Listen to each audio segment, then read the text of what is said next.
covert answer to his seeking came.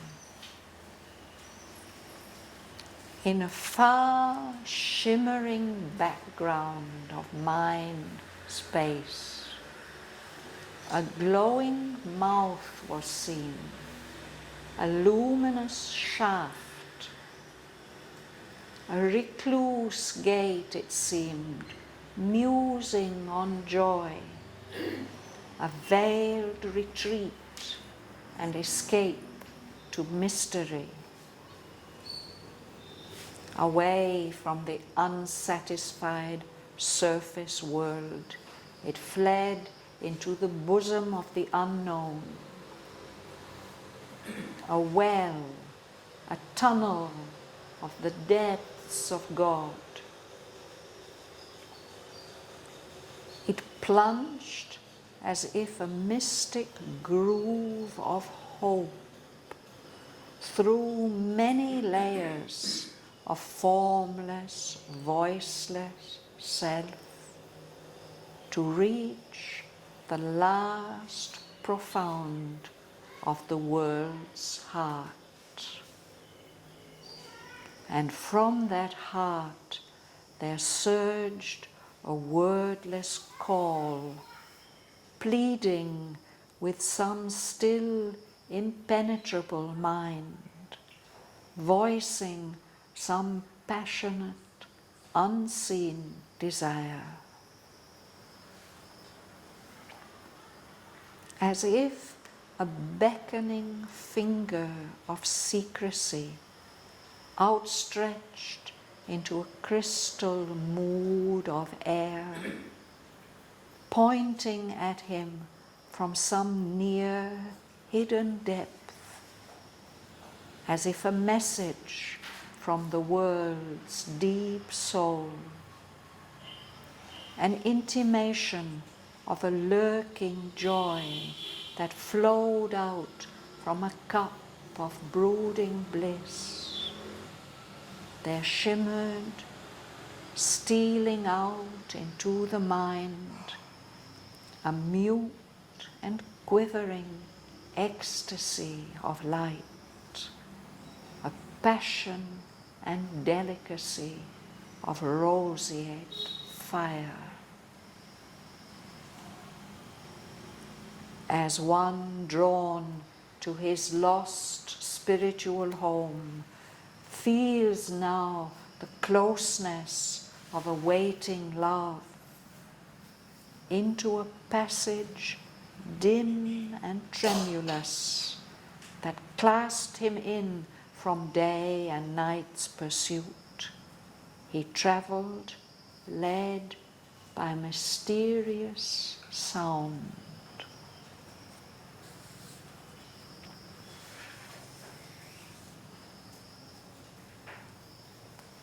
We're embarking on one of the most beautiful cantos in the whole book. Out of all the 49, this is one that... The word soul is the mother, really, he shows. Of course, Sri Aurobindo and the mother are one, yes. Yes. So, who will read? Martin? Covered answer to the seeking came. In a far shimmering background of mind space, the glowing mouth was seen, luminous shaft, a recluse gait it seemed, musing on joy, the veiled retreat, and escape to mystery. So he looked above and he saw this fixed firmament, and he looked below and he found that fixed firmament. So where does the answer come from? It comes from some other dimension, some deep place. It's covert. It's not an obvious answer. It's something secret that comes. Something opens up in a far away, distant background of mind space, very, very deep in the innermost recesses of mind, shimmering. There's a movement of light. Shimmering is a word for light that's moving. So that mind space, there's some movement in the light there.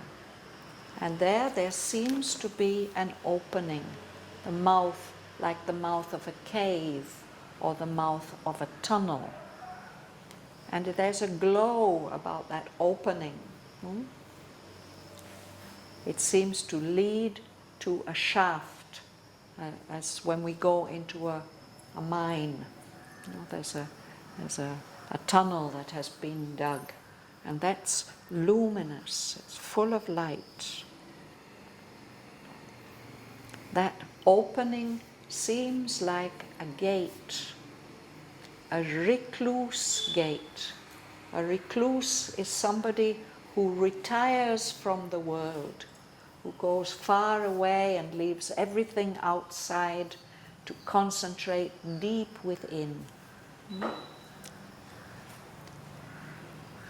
So that gate even itself seems to be concentrating, to be musing, to be meditating. And what is it meditating on? It's meditating on joy, on delight. That's what was missing in that self of mind, no? It's a veiled retreat. It's a way to escape into mystery. I think that mystery and secrecy are among the most attractive things to us. No? Something that's mysterious. We want to know more about it. It has a power of attraction. So this is an escape out of that blank white purity and silence into something mysterious and attractive.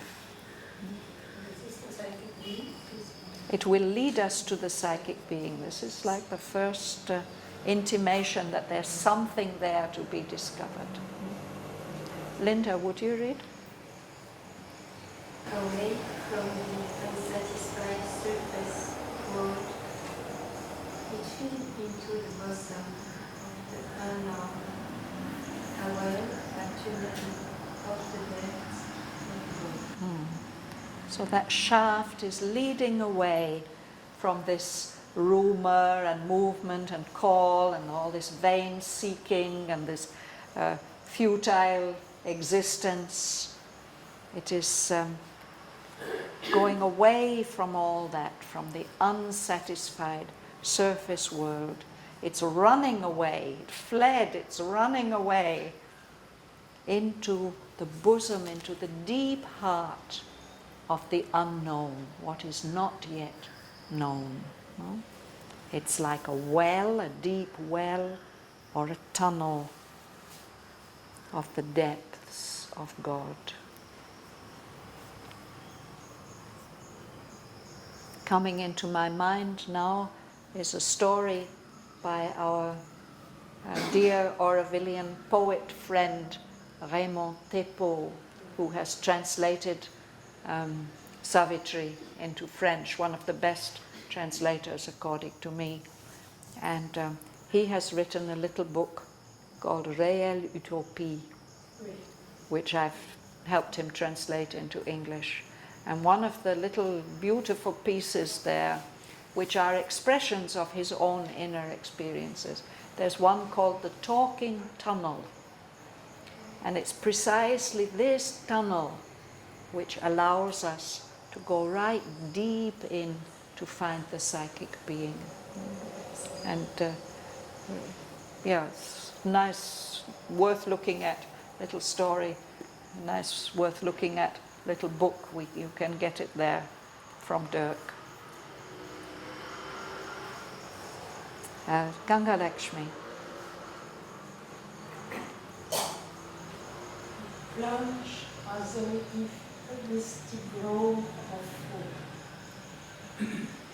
Through many layers of formless, voiceless self, to reach the last profound of the world's heart.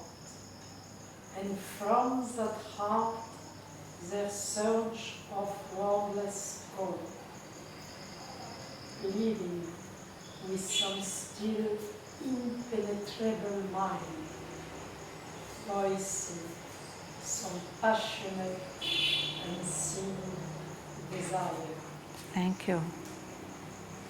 So this well, this tunnel, goes deeper and deeper. To plunge means to go deep. To dive, to dive, you plunge into the water, or you can plunge into meditation, going in deep. So this tunnel is going in deeper and deeper. It's, for King Asvapati, it's like a groove, a groove, a line on which you can run, like a train or a tram runs on track. So the needles of the old gramophones used to run in a groove. If you start on that groove, it will lead you somewhere. This is a mystic groove of hope. It gives him hope.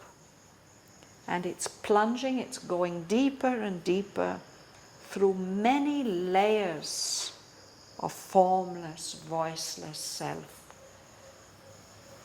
That is the experience of being attracted towards the psychic. It's not just below the surface. Sri Aurobindo says it's not just a quarter inch behind the surface. One has to go very, very, very, very deep in, through many layers.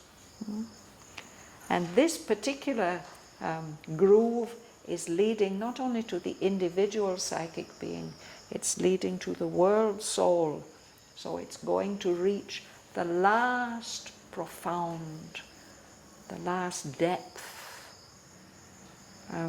In English, profound is normally an adjective. Here Sri Aurobindo is using it as a noun. We talked about that before, how in English we're allowed to do that. And this makes a terrible problem for French translators. I'm just struggling with somebody in England who's trying to translate Savitri into French, and we've come to a line about King Asvapati raising his eyes to look for the infinite more above. We can't put this into French somehow. We can't find the way to do it. So, What is that more? well, everything that's more than what he's already realized. It's an infinite more. There's no limit to it. It's above. He's had some great realizations, but there's so much more. So, and if anybody has a suggestion about that, you can share it with me. So here it's profound, a depth.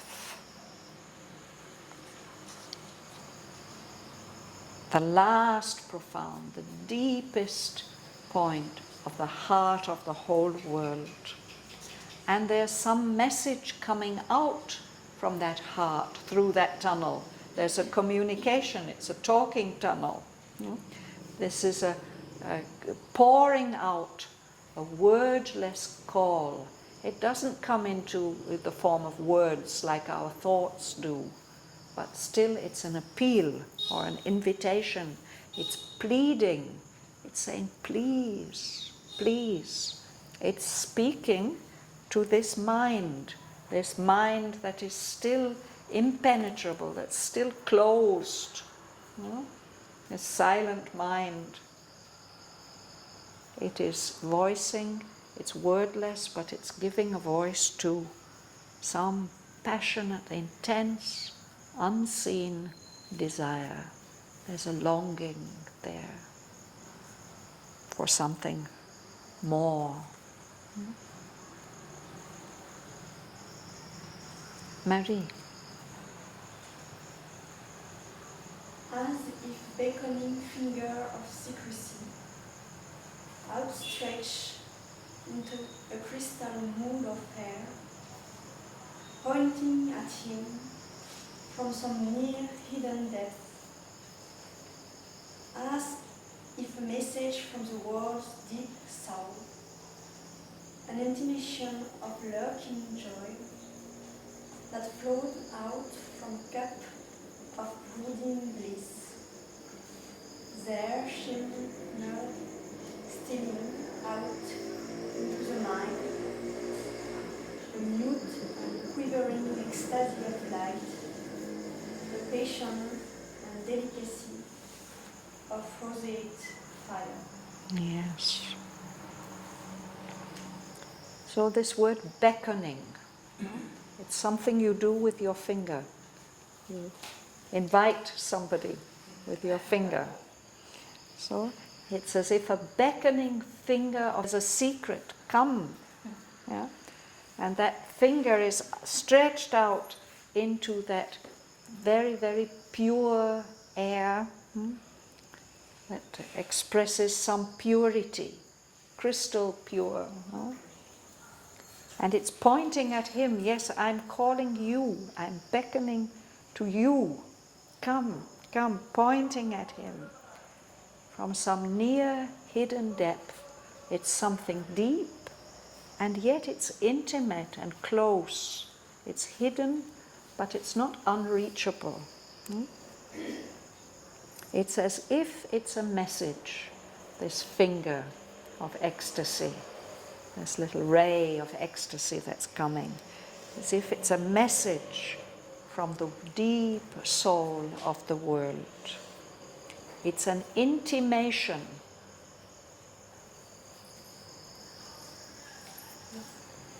An intimation is a message, no? You may get an intimation from the tax officer that he wants to see you. But this is a much nicer kind of intimation. It's a message telling you that you're invited. And it's telling you there's some joy hidden here, lurking. Like the tiger in the jungle, it's hidden. He's there, but we don't see him. That joy is there, hidden away. And that intimation, that finger, is flowing out from a cup, a vessel which is full of bliss. Bliss that is brooding. Brooding, of course, means inwardly concentrated, but it has another suggestion as well. It's connected with the hen, the mother hen, who becomes broody, and she sits on her eggs, and she won't eat or go anywhere. She just sits on the eggs until they are ready to hatch. So anything that's brooding is going to give birth to something. It's inwardly indrawn, but something is going to come out. Something new. So there's that cup, that container somewhere, full of bliss. Bliss that is brooding, preparing, going to give birth to something. So this finger shimmers also, this movement of light. It steals out into the mind. This is a verb that means it moves without anybody being able to see how it's moving. No? The dawn light, Sri Aurobindo says, it steals in. That we can't see how it comes. Only after some time we find, oh, it was dark, now there's some light. Very, very secretly coming in. Into that mind. It's penetrating that mind. This finger of silent, quivering ecstasy of light. It's bringing consciousness and knowledge of a kind.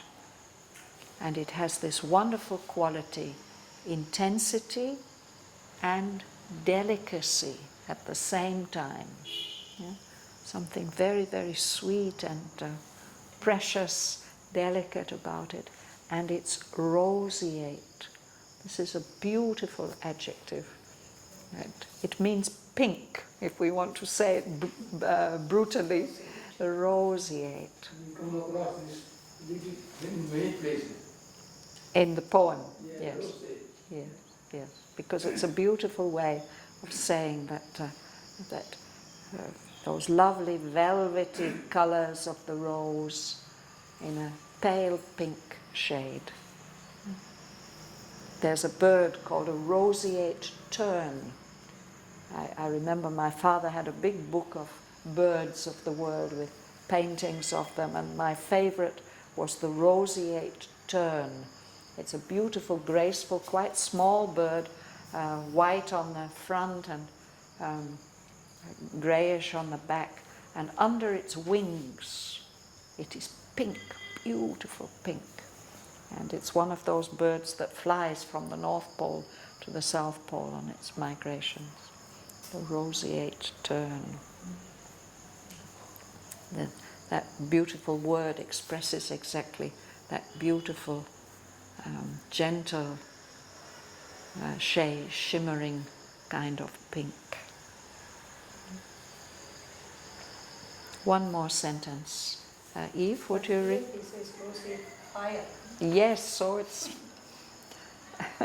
and that's another image, the fire of roses.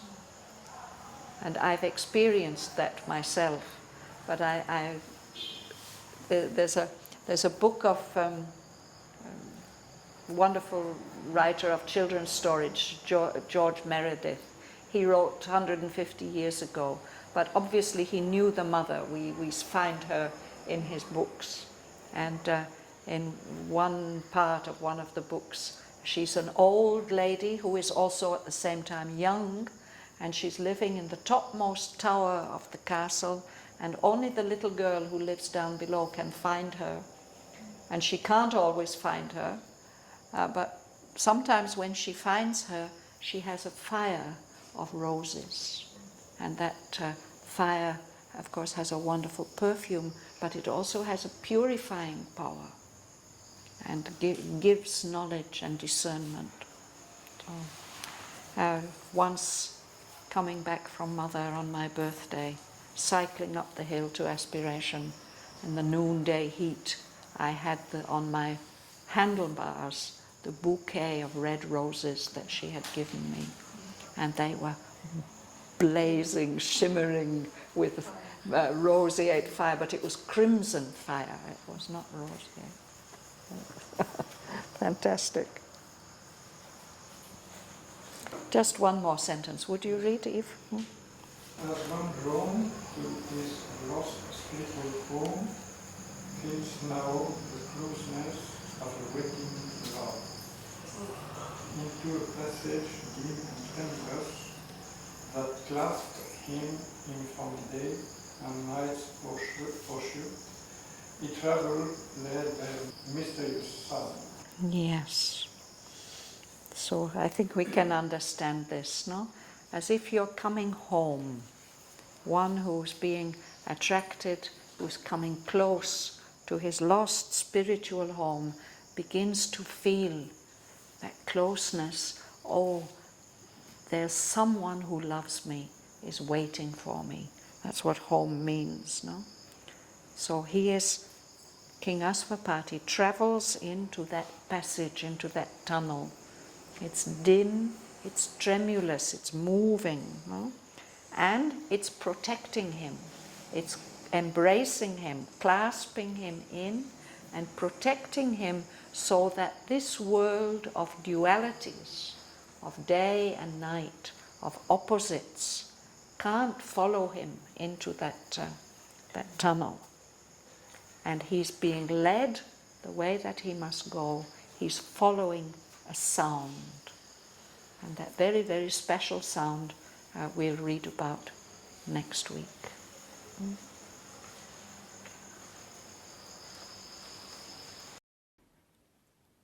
A covered answer to his seeking came. In a far shimmering background of mind space, a glowing mouth was seen, a luminous shaft. A recluse gate it seemed, musing on joy, a veiled retreat and escape to mystery. Away from the unsatisfied surface world, it fled into the bosom of the unknown. A well, a tunnel of the depths of God. It plunged as if a mystic groove of hope through many layers of formless, voiceless self, to reach the last profound of the world's heart.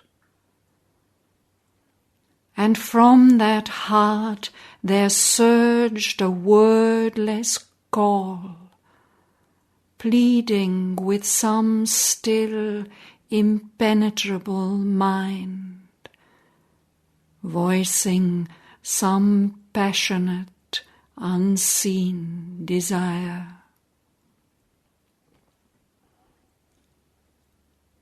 As if a beckoning finger of secrecy, outstretched into a crystal mood of air, pointing at him from some near hidden depth, as if a message from the world's deep soul, an intimation of a lurking joy that flowed out from a cup of brooding bliss. There shimmered, stealing out into the mind, a mute and quivering ecstasy of light, a passion and delicacy of roseate fire.